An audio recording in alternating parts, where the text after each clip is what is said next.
Hello students, I am Shikha. I am teaching you biology here. यहाँ पर हम हमारा जो फर्स्ट चैप्टर है 11th क्लास का वो स्टार्ट किया था हमने। पर मैं आप लोगों को कुछ डेज से वीडियोस प्रोवाइड नहीं करवा पा रही थी क्योंकि मेरे गले में काफ़ी इन्फेक्शन हो गया था, जिसकी वजह से मेरी आवाज़ प्रॉपर नहीं थी। एंड अगर आवाज़ प्रॉपर नहीं होती है तो फिर समझ में भी ठीक से नहीं आता, इसलिए मैंने कुछ दिन आप लोगों को वीडियोस प्रोवाइड नहीं करवाई थी। बट अब से आप लोगों को रेगुलरली वीडियोस मिलेगी। अगर हम बात करते हैं आज के टॉपिक की, तो आज हमारा टॉपिक है टेक्सोनोमिक कैटेगरीज। ये जो हमारी कैटेगरीज है वो क्या क्या होती है टेक्सोनोमिक के अकॉर्डिंग। अगर हम इससे पहले की बात करें तो हमने क्या क्या देखा था। हम लोगों ने देखा था कि जो हमारा क्लासिफिकेशन ऑफ ऑर्गेनिज्म है वो किस तरीके से होता है। आपकी जो भी चीज़ें हैं कि डाइवर्सिटी है बट किस तरीके से है कि आपकी एबायोटिक कंपोनेंट एंड आपके बायोटिक कंपोनेंट मिलकर बहुत सारी डाइवर्सिटी क्रिएट कर देते हैं। एंड ये जितनी भी चीज़ें हैं एक दूसरे के ऊपर डिपेंडेंट रहती है। इसके बाद हमने देखा था कि अगर कोई भी ऑर्गेनिज्म है उसको हम साइंटिफिक नेम प्रोवाइड करते हैं। सो वो साइंटिफिक नेम हम किस लिए प्रोवाइड करते हैं, जिससे कि उसको वर्ल्ड वाइड एक ही नाम से जाना जा सके, कोई कंफ्यूजन ना हो उसको पढ़ने में या फिर उस ऑर्गेनिज्म को समझने में। इसके बाद हमने देखे थे साइंटिफिक नेम को लिखने के लिए जो हमारे रूल्स हैं। Universal universal rule of nomenclature. So यहाँ पर क्या था, ये आपका टू कंपोनेंट से मिलके बना होता है। एक होता है जीनस, एक होता है स्पीशीज। जो जीनस होता है उसका फर्स्ट वर्ड ऑलवेज बनता है आपका कैपिटल, जैसे कि अगर आप लिखेंगे मैंगीफेरा। एंड जो आपकी स्पीशीज होती है, यहाँ पर जो फर्स्ट वर्ड होता है वो आपका बनता है स्मॉल, इंडिका।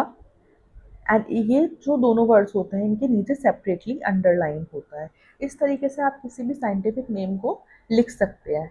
एंड एक चीज़ और आती है यहाँ पर कि अगर इसके आगे मान लीजिए ऐसे लिखा हुआ है लिन, सो ये लिन रिप्रेजेंट करता है आपका नेम ऑफ द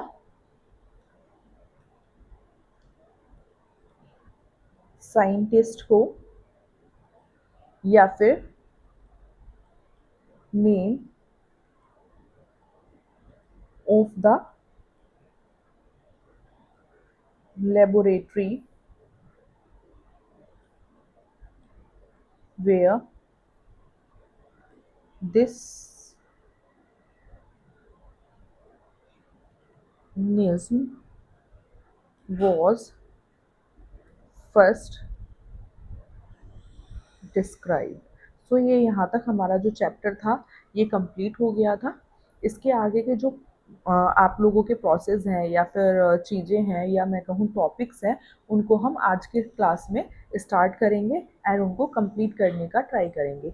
मैं ट्राई करूँगी कि मैं आज आप लोगों को ये चैप्टर जितना भी आप लोगों का बचता है उसको कंप्लीट ही करा दूँ आज, क्योंकि ज़्यादा नहीं बचा है। अब खाली आप लोगों की बची है टेक्सोनोमिक कैटेगरीज, जो कि आज का आपका टॉपिक है।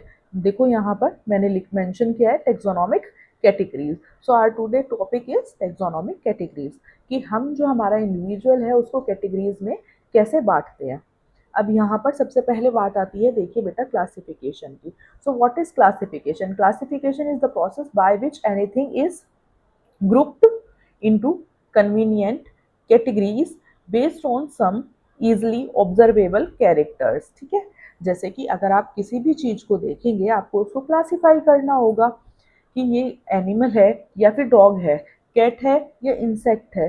तो अगर आप किसी भी चीज को ग्रुप करते हैं कैटेगरीज के बेसिस पे तो आप उसको बोल देते हैं क्लासिफिकेशन।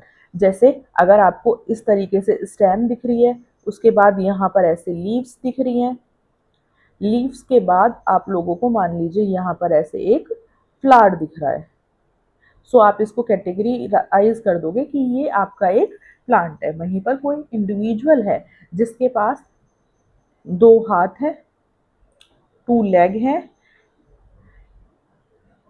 एंड वो मूव कर रहा है एक प्लेस से दूसरे प्लेस पर। सो आप इन कैरेक्टरिस्टिक्स के बेसिस पर बोल सकते हैं कि this is your animal and this is your plant. Generally आप यही सारी चीज देखते हैं कि अगर कोई भी हमें स्ट्रक्चर दिख रहा है जिसके अंदर आपका स्टेम है, लीव्स है, फ्लावर है, सो उसको आप बोल देते हैं कि वो प्लांट है। एंड कोई भी कैटेगरी है ऑर्गेनिज्म की जिसके पास टू हैंड है, टू लेग्स है, वो मूव कर रहा है, देख पा रहा है अपनी आइज से, या फिर इन्वायरमेंट को सेंस कर पा रहा है, एक जगह से दूसरी जगह पर मूव कर रहा है, सो उसको आप कैटेगराइज कर देते हो अंडर एनिमल। सो इस तरीके से आप पहले ऑर्गेनिज्म को क्लासिफाई करते हो कि वो आपका प्लांट है या फिर एनिमल है। प्लांट और एनिमल में आने के बाद भी फिर प्लांट का क्लासिफिकेशन आपका अलग तरीके से होता है एंड जो आपके एनिमल होते हैं उनका क्लासिफिकेशन कुछ अलग तरीके से होता है। जैसे आप इसमें देखेंगे जो कि फ्लाई करते हैं, ठीक है, उनको, एंड आपके छोटे साइज के होते हैं, मतलब स्मॉल साइज के होते हैं, उनको आप बोल देते हैं इंसेक्ट। वहीं पर आपके कुछ ऑर्गेनिज्म होते हैं जो कि फ्लाई नहीं करते हैं, डू नॉट फ्लाई, ठीक है, थोड़े से बड़े साइज के होंगे, मीन्स लार्ज साइज के होंगे, उनको आप बोल देते हैं आपके एनिमल्स। इस तरीके से बहुत सारी कैटेगरीज होती हैं जिसके बेसिस पर आप क्लासिफाई करते हैं ऑर्गेनिज्म को। अब क्लासिफिकेशन के बाद अगर हम बात करते हैं तो आता है आपका taxonomy. Firstly we will describe what is taxonomy. So based on the characteristics, all living organisms can be classified into different taxa। कि जितने भी आपकी लिविंग ऑर्गेनिज्म है उनको आप अलग अलग टेक्सा में बांटते हैं और इस प्रोसेस को ही आप क्लासिफिकेशन कहते हैं। The process of classification is known as the taxonomy. मतलब अगर आप किसी भी लिविंग ऑर्गेनिज्म को अलग अलग टेक्सा में बांटने का काम कर रहे हैं उसको आप बोल देंगे टेक्सोनॉमी, कि आप उसको अलग अलग कैटेगरी प्रोवाइड करवा रहे हैं। अगर आप देखेंगे तो अगर आप किसी ऑर्गेनिज्म को क्लासिफाई करेंगे या उसको डिफरेंट टेक्सा देंगे तो यहाँ पर आपके एक्सटर्नल एंड इंटरनल स्ट्रक्चर्स को देखेंगे। वहाँ पर आप देखेंगे कि आपका स्ट्रक्चर ऑफ द सेल कैसा है, आपका ऑर्गेनिज्म वो डेवलप किस तरीके से हो रहा है, उसकी इकोलॉजिकल इंफॉर्मेशन कि वो किस तरीके के इन्वायरमेंट में रहता है, एंड ये सारी चीज़ें देखेंगे आप। उसके बाद मॉडर्न टेक्सोनॉमी को स्टडी करने लग जाएंगे। सो आप लोगों को अगर ये समझ में आया है कि किन किन कैरेक्टर्स को हम देखकर किसी भी ऑर्गेनिज्म की टेक्सोनॉमी को डिफाइन करेंगे, सो आप प्लीज़ कमेंट करके मुझे बताएंगे।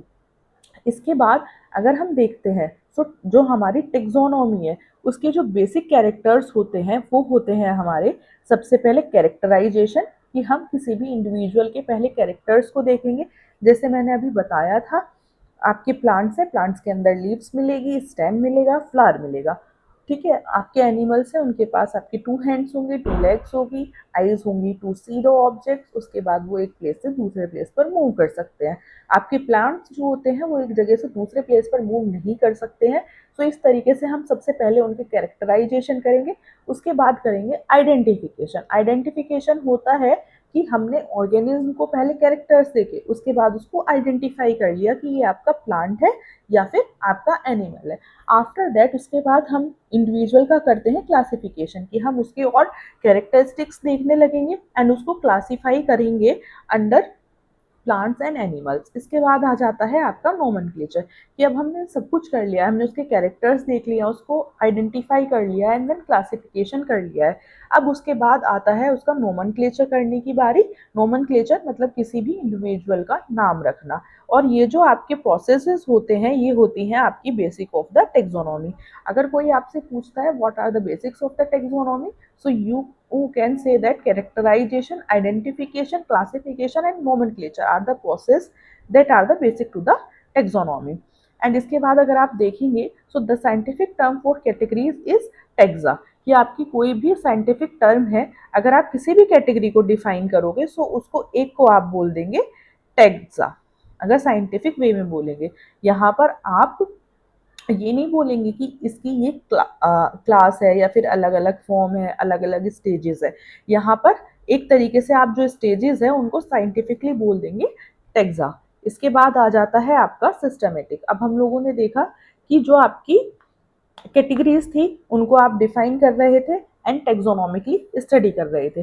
बट अगर आप यहाँ पे सिस्टमेटिक की बात करेंगे तो जो सिस्टमेटिक वर्ड है वो आपका एक लैटिन वर्ड है जो कि लैटिन लैंग्वेज से डिस्क्राइब हुआ है, जिसको आप बोल देते हैं सिस्टीमा, जिसका मतलब होता है बेटा सिस्टमेटिक अरेंजमेंट ऑफ ऑर्गेनिज्म। ठीक है, सिस्टमेटिक अरेंजमेंट हो जाता है। इसके बाद इस वर्ड को यूज करा था आपके लिनिनस ने, जिन्होंने बताया था Systema Naturae Naturae as the title of the publication. ठीक है, इन्होंने अपने टाइटल का पब्लिकेशन किया था। यहाँ पर systematic later and large included identification, nomenclature and classification.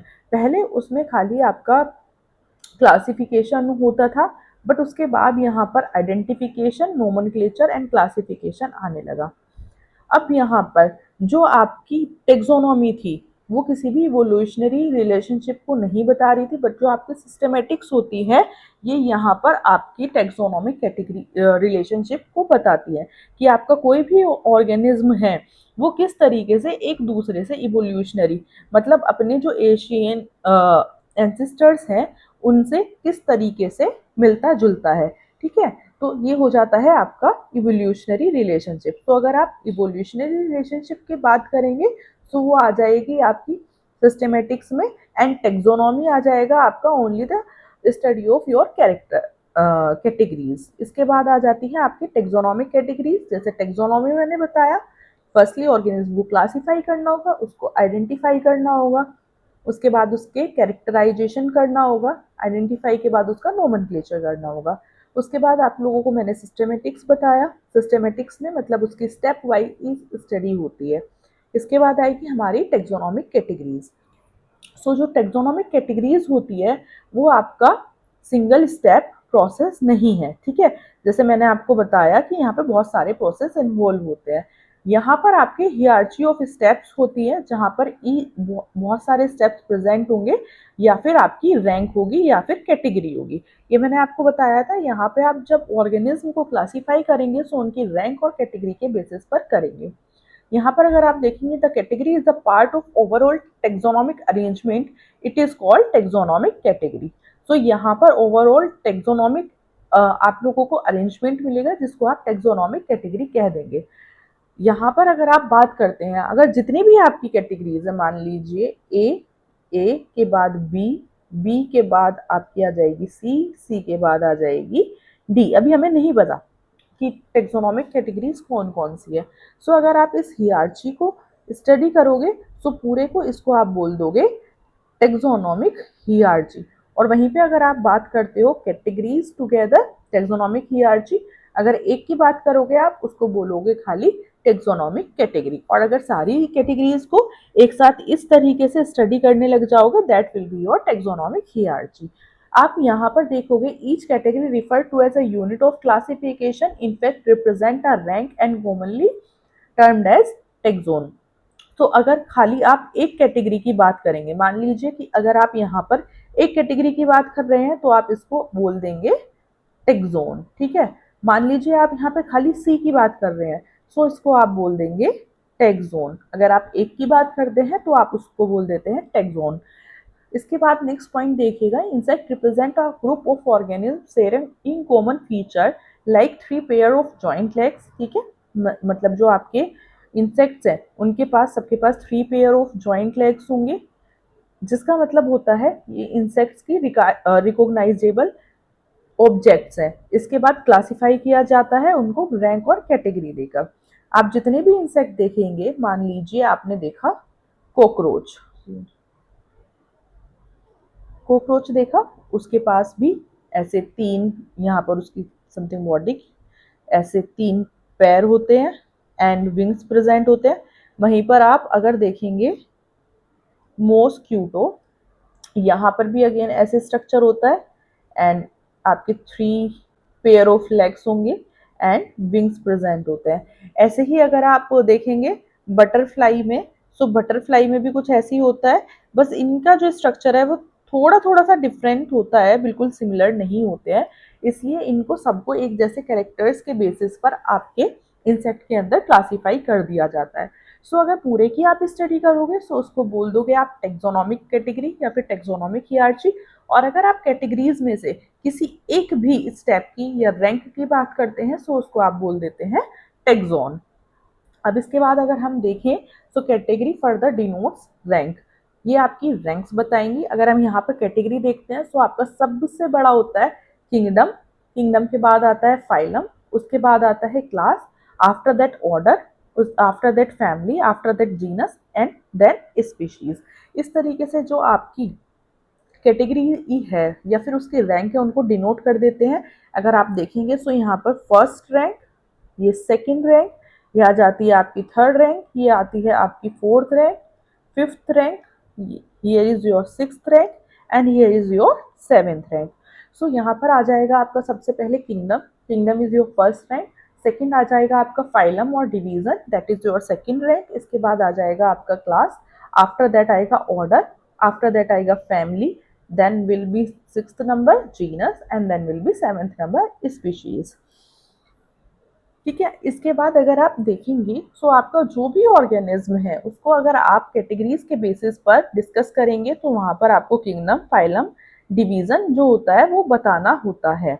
अगर आप इसके बाद बात करते हैं the basic requirement is the knowledge of characters of an individual और group organism, this help in identifying similarities dissimilarities among the individual of the same kind of organism as well as other kind of organism, plants, class, order, family, genus and species. अगर आप इस तरीके से इन categories के basis पर किसी भी organism को स्टडी करते हैं तो ये आप लोगों के लिए बहुत इजी हो जाता है उस ऑर्गेनिज्म को समझना, उसके कैरेक्टरिस्टिक्स को समझना या उस ऑर्गेनिज्म को स्टडी करना। इस तरीके से आप अपने पूरे ऑर्गेनिज्म को स्टडी कर सकते हैं एंड आगे फर्दर मूव कर सकते हैं।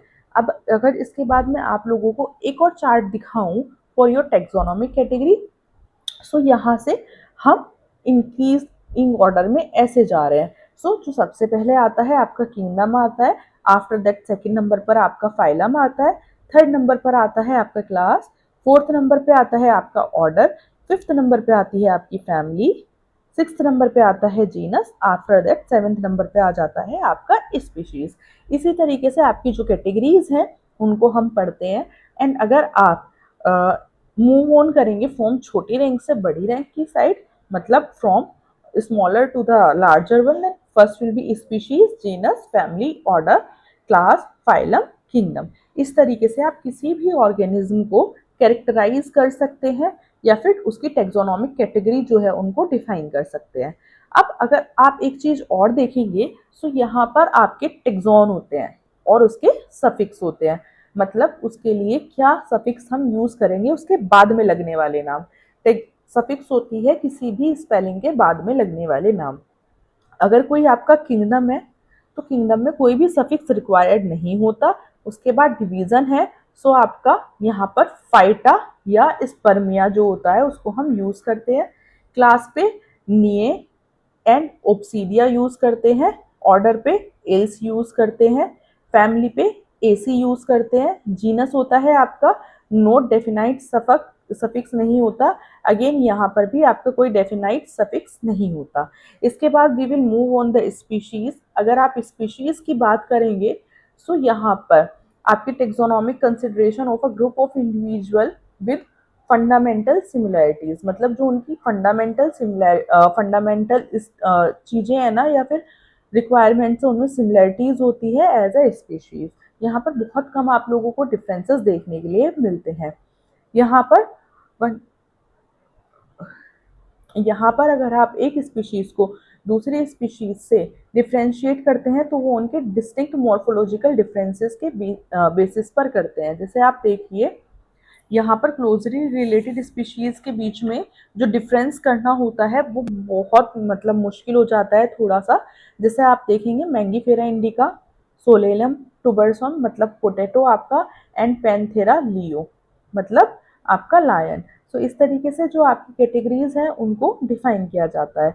जैसे अगर आप देखेंगे all the three names indica, tuberosum and leo represent the specific epithet, ठीक है, मतलब ये आपकी स्पीशीज को डिफाइन कर रहा है। और जो आपकी मैंगीफेरा है, सोलेनियम है, पैंथरम है एंड जेनरा है वो आपकी हायर लेवल को मतलब कि आपकी जीनस को डिस्क्राइब कर देता है। ये सारे वर्ड्स आपके किसको बताते हैं?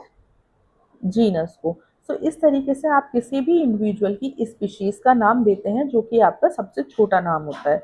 इसके बाद आप देखेंगे यहाँ पर और भी स्पेसिफिक एपिथेट्स होती है जो कि बहुत सारे ऑर्गेनिज्म को बताती है। इसके अंदर आपकी मॉर्फोलॉजिकल सिमिलैरिटीज होती है, जैसे आपका पैंथरा, पैंथरा होता है आपका टाइगर का नाम। Scientific name has another species epithet called tigris. इसकी बहुत सारी स्पीशीज हो सकती है जैसे टिग्रिस। ऐसे ही जो आपका सोलेनियम है उसमें स्पीशीज इंक्लूड हो जाती है आपकी नाइग्राम या मोलिंजेना। सो इस तरीके से जो आपके ह्यूमन बींग्स हैं उनको भी हम क्लासिफाई करते हैं, जिनको आप बोलते हैं genus Homo, and scientific name of the human being written as Homo sapiens. So ये जो होमो है वो आपके ह्यूमंस की हो जाती है जीनस, एंड सेपियंस जो है वो हो जाती है आप लोगों की स्पीशीज। इस तरीके से जो आपके इंडिविजुअल है उनको क्लासिफाई किया जाता है, मतलब उसकी जो स्पीशीज है उसको डिस्क्राइब करेंगे कि आप उनकी फंडामेंटल सिमिलैरिटीज को देखेंगे, ठीक है, कि आपके जो कैरेक्टर्स हैं वो किस तरीके से एक दूसरे से मिल रहे हैं। इसके बाद अगर हम बात करेंगे सो जो स्पीशीज है उसके बाद नेक्स्ट कैटेगरी है, उससे बड़ी कैटेगरी आ जाती है आपकी जीनस की। सो यहाँ पर अगर आप देखेंगे genus comprises a group of related species which has more character in common in comparison to species of other genera, ठीक है। जो जेनरा थी वहां पर आपके थोड़े कम जो कैरेक्टर्स हैं एक दूसरे के साथ मैच कर रहे होंगे, बट जैसे ही आप फर्दर ऐसे आगे आगे मूव करते जाएंगे सो यहाँ पर जीनस पे एक से ज़्यादा जो कैरेक्टर्स हैं वो एक दूसरे के साथ मैच कर रहे होंगे। यहाँ पे मैं कर देती हूँ group of related species which has more characters in common. अगर आप जेनस को एग्रीगेट करोगे तो एक क्लोजली रिलेटेड स्पीशीज के होते हैं, जैसे आपका पोटैटो है, ब्रिंजल है, ये आपकी दो डिफरेंट स्पीशीज है बट दोनों जो आपकी बिलोंग करती हैं वो आपकी जीनस सोलेनम को बिलोंग करती हैं, ठीक है। यहाँ पर लिख देती हूँ मैं potato and brinjal both belong to the same genus. इनकी जीनस का नाम क्या है आपकी? सोलेनम, बट इनकी जो स्पीशीज होती है वो आपकी अलग अलग होती है, स्पीशीज डिफरेंट। ओके, सो इस तरीके से जो हमारे ऑर्गेनिज्म हैं उनको हम क्लासिफाई करते हैं। वैसे ही अगर आप लायन की बात करेंगे जो होता है आपका पैंथेरा लियो या फिर leopard, P pardus, and tiger P tigris. P is for Panthera. तो यहाँ पर देखेंगे आप बहुत सारे कॉमन फीचर्स होते हैं। यहाँ पर जितनी भी आपकी ये मैंने बताई है इन सब की स्पीशीज अलग अलग होगी, बट जो जीनस है वो सेम होगा जो कि हो जाता है आपका पैंथेरा। और अगर आप यहीं पे बात करते हैं सो यहाँ पर जो जीनस है वो फ्लाइज की अगर जीनस की बात करेंगे इंक्लूड कैट्स, मतलब ये जो आपकी पैंथेरा वाली कैटेगरी है वहां पर आपकी कैट्स भी आ जाती हैं। बट अगर वहीं पर अगर आप बात करेंगे इंसेक्ट इंसेक्ट या फिर आपके जो मैमल्स हैं उनकी कैटेगरी की, सो इनकी जीनस भी अलग अलग होगी एंड इनकी स्पीशीज भी अलग अलग होगी। वहीं पर अगर आप एक जैसे इंडिविजुअल्स की बात करते हैं सो उनकी स्पीशीज अलग अलग होगी बट उनकी जो जीनस है वो एक जैसी होने लग जाती है। जैसे आप लोग देखेंगे यहाँ पर मैंने आपको बताया लायन की, लियोपार्ड की, टाइगर की एंड आपकी कैट्स की जो जीनस है वो एक ही होती है बट इनकी स्पीशीज जो है वो सबकी अलग अलग होती है। इसके बाद we are further moving for our next topic that is family. अब आप देखिए यहाँ पर हमने स्पीशीज देख ली थी, उसके बाद जीनस देख लिया था कि यहाँ पर जो आपके इंडिविजुअल थे उनके अंदर बस मॉर्फोलॉजिकल सिमिलैरिटीज हम लोग देख रहे थे या फिर फंडामेंटल सिमिलैरिटीज देख रहे थे। इसके बाद हमने जीनस की बात की थी कि जो आपकी कैटेगरी थी वो स्पीशीज के बाद जीनस में आपके थोड़े और कैरेक्टर्स थे उनको शो कर रही थी। इसके बाद आप देखेंगे the group of related genera with still less number of similarities as compared to genus and species। ठीक है, यहाँ पर आप देखेंगे कि जो आपके इंडिविजुअल हैं वो लेस कंपेयर होंगे आपके जीनस या स्पीशीज से। अगर आप फैमिली की कैरेक्टराइज की बात करेंगे तो यहाँ पर both vegetative and reproductive features को आप देखेंगे प्लांट की स्पीशीज के, कि जो आपका प्लांट है वो किस तरीके से आपका रिप्रोड्यूस कर रहा है। आपका प्लांट एसेक्सुअली रिप्रोड्यूस कर रहा है या फिर सेक्सुअली रिप्रोड्यूस कर रहा है। इनके बेसिस पर हम यहाँ पर जो अपना प्लांट है उसको क्लासिफाई कर देते हैं। अगर हम यहाँ पर एग्जाम्पल देखेंगे अलग अलग आपकी जेनरा के, तो यहाँ पे Solanum, Petunia, Datura placed in a family Solanaceae. But हम लोगों ने क्या देखा था, इन सबकी जो जीनस थी वो डिफरेंट थी, बट यहाँ पर इनकी जो फैमिली है वो आप लोगों की सेम हो जाती है। ये तो आपके हैं प्लांट्स के एग्जाम्पल। वहीं पर अगर हम एनिमल्स की बात करेंगे तो आप देखिए जीनस पैंथरा था जिसके अंदर आपकी लायन, टाइगर, लियोपार्ड आ रहा था, और आपकी जीनस फ्लाइज थी जिसके अंदर आपकी कैट्स आ रही थी, जो कि आ जाती है आपकी फैमिली फेलिडे के अंदर। अब ये जितने भी आपके ऑर्गेनिज्म हैं इन सबको आप फेलिडे के अंदर पढ़ेंगे। इसके बाद अगर आप बात करेंगे जो आपके कैट हैं या फिर डॉग हैं, इनके अंदर भी आपकी सिमिलैरिटीज होती है और कुछ डिफरेंसेस भी होते हैं। सो इनको अलग अलग फैमिलीज में बांटा जाता है। जो आपकी कैट है उनको बोलेंगे आप कैट, मैं यहाँ पर लिख देती हूँ, फेलिडे, एंड जो आपके डॉग है उनको आप बोलेंगे कैनिडे। इस तरीके से आप फैमिली को डिस्क्राइब कर देंगे। अब यहाँ तक हमारा हो गया है फैमिली तक। फैमिली के बाद आते हैं हमारे ऑर्डर्स की, और एक जैसे कैरेक्टर्स जो हैं हम उनको देखना स्टार्ट करेंगे। सो अगर हम यहाँ पर बात करते हैं ऑर्डर्स की, तो order and other higher categories are identified based on aggregates of characters. यहाँ पर आप कैरेक्टर्स को देखेंगे एंड उनको एग्रीगेट करना स्टार्ट करेंगे। जैसे आप ऑर्डर में बढ़ते चले जाएंगे तो ये रिसेंबल करेगा आपका फैमिलीज को। ठीक है, जो उनकी फैमिलीज के कैरेक्टर थे अगर आप उनसे और कैरेक्टर्स को देखेंगे तो वो एक दूसरे के जो सिमिलर कैरेक्टर आएंगे उनके बेसिस पे आप ऑर्डर देना स्टार्ट कर देंगे। जहां पर जो आपके सिमिलर कैरेक्टर्स होते हैं वो हो जाते हैं less in number as compare to different genera included family. अगर आप यहाँ पर बात करेंगे जो आपकी फैमिलीज है कौन वोल्यूलेसी एंड आपकी नेक्स्ट कैटेगरी आ जाती है सोलनेसी। यहाँ पर ऑर्डर इन दोनों का सेम होता है, Polemoniales, mainly based on the floral character की उनका जो फूल है वो किस तरीके का। और जो आपके एनिमल ऑर्डर हैं वहां पर आ जाएंगे कार्निवोरा, कार्निवोरा जो कि आपके एनिमल्स पर फीड करते हैं। ठीक है, include family is like Felidae and Canidae. Felidae is for cat and Canidae is for dogs. तो इस तरीके से आप उनके ऑर्डर्स को बताते हैं। ऑर्डर्स को बताने के बाद आता है आपका नेक्स्ट डिवीजन जो कि है आपका क्लास। तो हमारी स्पीशीज हो गई, उसके बाद जीनस हो गया, उसके बाद फैमिली हो गई, ऑर्डर हो गई। अब हमारी बारी आ जाती है क्लास की। सो यहाँ पर जो एक दूसरे से रिलेट कर रहे होंगे ऑर्डर्स उनको हम एक साथ रख देते हैं। जैसे कि एग्जाम्पल अगर आप प्राइमेटा की बात करेंगे, यहाँ पर आपकी मंकी भी आएगा, गोरिल्ला भी आएगा, गिबन भी आएगा। इन सबको आपके मेमेलिया क्लास में क्लासिफाई किया जाता है। बट जो इनकी ऑर्डर है वो हो जाता है आपका Carnivora, that includes animals like tiger, cat and dog. ठीक है, सो मतलब यहाँ पर इन सब की जो क्लास है वो अलग अलग हो जाएगी, बट इनके जो आपके ऑर्डर हैं वो एक ही था। तो class Mammalia has other order also, इनके पास बहुत सारे अलग ऑर्डर्स भी होते हैं। अगर अब आपसे पूछेगा प्राइमेटा में क्या क्या इंक्लूड होंगे, सो मैं यहाँ पर लिख देती हूँ प्राइमेटा यहाँ पर आपके comprises of monkey, gorilla and gibbon, placed in class Mammalia. ठीक है, इन सबको आप किस में रखते हैं, क्लास मेमेलिया। एंड ये नहीं है कि बस यहाँ पर क्लास मेमेलिया ही होती है, इसके अलावा और भी बहुत सारी क्लासेस हो सकती है।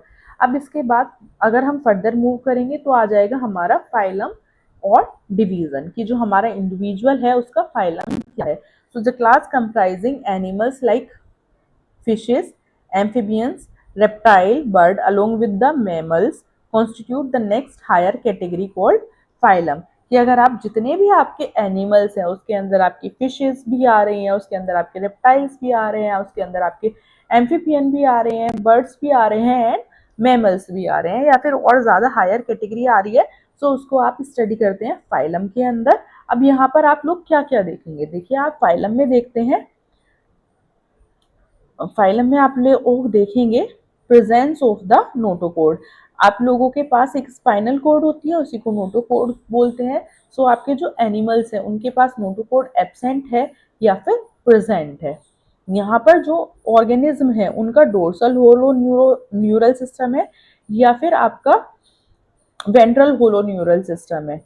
इन सब के बेसिस पर ये जो हमारे इंडिविजुअल हैं या फिर ऑर्गेनिज्म हैं इनको हम रख देते हैं अंडर कोर डाटा। कि अगर आपके कोई ऑर्गेनिज्म है जिसके पास आपका एक तो प्रेजेंस ऑफ नोटोकॉर्ड है या फिर डोर्सल होलो न्यूरल सिस्टम है, उसको आप बोल देंगे कोर डाटा। और वहीं पर अगर आप प्लांट्स की बात करते हैं, यहाँ पर बहुत सारे सिमिलर कैटेगरीज होते हैं जिनको आप असाइन करते हैं हायर कैटेगरीज के लिए, जिसको आप फिर बोल देते हैं डिवीजन। इसके बाद मतलब जो फाइलम था हमारा उसको हम डिवीजन भी बोल रहे थे ना, जैसे आप इस वाली स्लाइड पे देखेंगे तो यहाँ पर था आपका फाइलम और डिवीजन। इस तरीके से हम जो ऑर्गेनिज्म होते हैं उनको क्लासीफाई कर देते हैं। फाइलम के बाद आ जाएगा हमारा किंगडम। किंगडम हमारी हाईएस्ट कैटेगरी होती है, ठीक है। Belonging to various phyla are assigned to the highest category called kingdom. आप लोगों ने सुना होगा ना plant kingdom and animal kingdom. So जो आपके ऑर्गेनिज्म है उनकी सबसे जो हायर क्लासिफिकेशन हो जाती है वो हो जाती है किंगडम।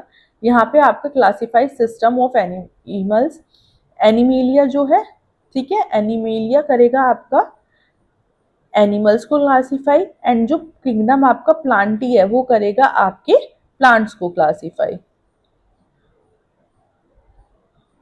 ऑल प्लांट्स, ठीक है, वो कोई भी डिवीजन का हो सकता है। इस तरीके से आपके जो एनिमल्स हैं या फिर प्लांट किंगडम है उसको टू ग्रुप्स में बांटा जाता है। मैं यहाँ पर लिख देती हूँ kingdom animalia is for animals and kingdom Plantae is for your plants. And ये आपका सबसे हाईएस्ट कैटेगराइजेशन होता है कि जो भी आपके इंडिविजुअल हैं या फिर जो भी चीज़ें हैं आप उनको किस तरीके से कैटेगराइज कर रहे हैं या फिर किस तरीके से स्टडी कर रहे हैं। अगर मैं यहाँ पर बात करूँगी सो ये जो चार्ट है ये मैंने आपको पढ़ा दिया था, बट मैंने इसको यहाँ पर भी लेके आ गई हूँ जिससे कि it will be easy for your study. सबसे हम लोग कम कैरेक्टर्स को देखेंगे, सो हम उसको बोल देंगे आपका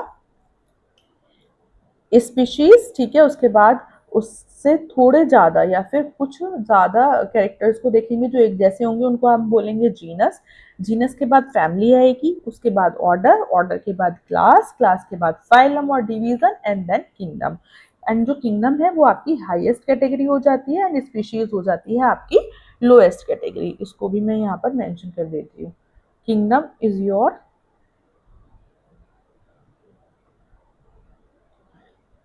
highest category and species is your lowest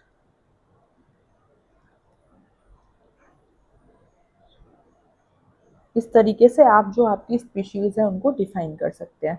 but इस चैप्टर में हमें थोड़ी सी चीज़ें और पढ़नी है, हमारा बहुत छोटा पोर्शन बचता है, उसको भी चलिए कंप्लीट कर लेते हैं। जैसे आपकी टेक्सोनॉमी है वहाँ पर है ऑल्सो डेवलप सब कैटेगरीज इन हियरार्ची टू फैसाइल। अगर आप स्पीशीज किंगडम में बात करेंगे तो यहाँ पर नंबर ऑफ कॉमन कैरेक्टराइज जो होते हैं वो डिक्रीज होने लगेंगे, ठीक है। मान लीजिए किंगडम की बात करी तो यहाँ पे सबसे ज्यादा अमाउंट में एक जैसे कैरेक्टर होंगे। उसके बाद जैसे जैसे आप किंगडम से फाइलम में जाएंगे, फाइलम के बाद जाते हैं आप अपने क्लास में, क्लास के बाद जाते हैं आप अपने ऑर्डर में, ऑर्डर के बाद जाते हैं अपनी फैमिली में, उसके बाद जाते हैं जीनस में, आफ्टर दैट जाते हैं स्पीशीज में।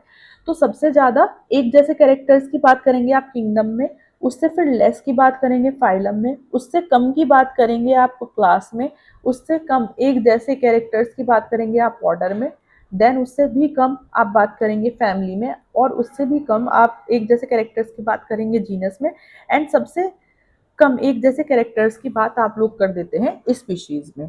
सो यहाँ पर अगर आप देखेंगे जैसे जैसे आपकी टेक्सोनॉमिक कैटेगरी जो है वो डिक्रीज होती जा रही है, वैसे वैसे जो आपके सिमिलर कैरेक्टर्स जो हैं वो भी डिक्रीज होते जा रहे हैं।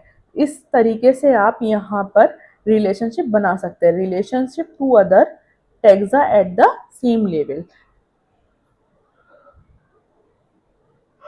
अगर आप यहाँ पे सारी टेक्सा की बात करेंगे तो इस तरीके से जो आपकी स्टडी है वो बहुत इजी होती चली जाती है। चलिए यहाँ पर हम बात करते हैं कुछ ऑर्गेनिज्म की या फिर उनकी टेक्सोनॉमिक कैटेगरीज की। जैसे अगर आप बात करेंगे मैन की, तो जो मैन है उसका बायोलॉजिकल नेम होता है होमो सेपियंस, इसकी जीनस होती है होमो, फैमिली होती है आपकी होमोडिने, ऑर्डर होता है इसका प्राइमेटा, क्लास होती है मेमेलिया, फाइलम और डिवीजन हो जाता है इसका आपका कोरडाटा। ऐसे ही आपकी हाउस फ्लाई का दिया हुआ है, यहाँ पे मस्का डोमेस्टिका होगा, यहाँ पर मस्का होगा, म्यूसिडियो होगा, डिप्थीरिया होगा, इंसेक्टा होगा एंड आर्थ्रोपोडा होगा। इसके बाद मैंगो, ये मैंने एग्जाम्पल भी लेके समझाया था, सो इसकी जीनस होगी मैंगीफेरा, फैमिली इसकी हो जाएगी एनाकार्डिया एनिकार्डियेसी, इसका ऑर्डर हो जाएगा डिप्थेरा, इसकी क्लास होगी डाइकोटिलिडिने एंड इसका फाइलम ऑर्डर होगा एंजियोस्पर्मिये, मतलब जिनके ऊपर फ्लावर आता है। इसके बाद अगर आप वीट की बात करते हैं तो बायोलॉजिकल नेम हो जाता है इसका ट्रिटिकम एस्टिवम, जीनस हो जाएगा इसका ट्रिटिकम। अगेन अगर आप स्पीशीज की बात करोगे तो वो इसका एस्टिवम हो जाएगा। इसके बाद इसकी फैमिली होती है पोएसी, ऑर्डर होता है डिप्थेरा, क्लास होती है मोनोकोटाइल या इडोने, और जो आपका फाइलम हो जाता है वो हो जाता है एंजियोस्पर्मिये। यहाँ पर मैं यहाँ पे जीनस एंड स्पीशीज आप लोगों का थोड़ा सा मेंशन कर देती हूँ। जीनस तो आप लोगों की लिखी हुई है, स्पीशीज को मेंशन कर देती हूँ। Sapiens is your species, domestica is your species, indica is your species and aestivum is your species. इस तरीके से जो आपके ऑर्गेनिज्म हैं आप उनको क्लासीफाई कर सकते हैं under your kingdom, phylum, class, order, family, genus and species. ठीक है। आफ्टर दैट अगर आपको मैंने ये बताया था अगेन सफिक्स वगैरह किस तरीके से यूज होते हैं, सो इन सब चीज़ों को आप यूज कर सकते हैं एंड अपने नोट्स में स्टडी कर सकते हैं। And this is all for this chapter. Again मेरी साइड से ये चैप्टर बिल्कुल कंप्लीट हो चुका है। ये जो चैप्टर है इसकी मैं एक एक वर्डिंग्स आपको बता चुकी हूँ कि इस चैप्टर में आपका क्या है, कैसे है, कि आपको ऑर्गेनिज्म को क्लासीफाई करना है तो किस तरीके से करना है, आपको प्लांट को क्लासीफाई करना है तो किस तरीके से करना है, आपकी जो कैटेगरीज हैं वो किस किस तरीके से होती है। वहाँ पर आप किंगडम की बात करते हैं, फाइलम की बात करते हैं, class, order, family, genus and species. आप किसी भी कैटेगरी को देखेंगे सो आप हमेशा ये याद रखेंगे कि आपकी एक कैटेगरी होती है, कैटेगरी हियरार्ची होती है, जिसमें आपका सबसे पहले आ जाता है किंगडम, किंगडम के बाद आता है आपका फाइलम या फिर आप कहेंगे डिवीजन, उसके बाद आ जाती है आपका क्लास, क्लास के बाद आता है आपका ऑर्डर, ऑर्डर के बाद आती है आपकी फैमिली, फैमिली के बाद आ जाता है आपका जीनस एंड जीनस के बाद आता है आपका स्पीशीज। ये जो आपका टेक्सोनोमिक हियरार्ची है इसको आप हमेशा फॉलो करेंगे, क्योंकि इसी की हेल्प से आप अलग अलग जो आपके रूल्स होते हैं या फिर एनिमल्स का क्लासिफिकेशन होता है उसको स्टडी कर सकते हो एंड अपने जो एनिमल्स हैं या फिर प्लांट्स हैं उनका नोमेनक्लेचर कर सकते हो। ये आपका बहुत इंपॉर्टेंट है, इसको आप सब लोग लर्न कर लेंगे एंड अपने नोट्स में भी ड्रॉ कर लेंगे। So thank you class.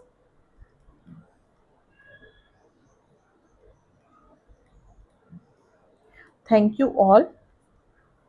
And अगर आपको सारा चैप्टर समझ में आया है तो आप लोग मुझे बताएंगे कमेंट सेक्शन में, एंड आगे फर्दर जो वीडियोस होगी मैं आपको टाइमली प्रोवाइड करवाती रहूँगी। Sorry for the delay for this video, क्योंकि मेरा जो गला था उसमें इन्फेक्शन हो रखा था। अब सारी चीज़ें ठीक हैं, सो मैं आपको टाइमली सारी वीडियोस प्रोवाइड करवाती रहूँगी। Thank you all.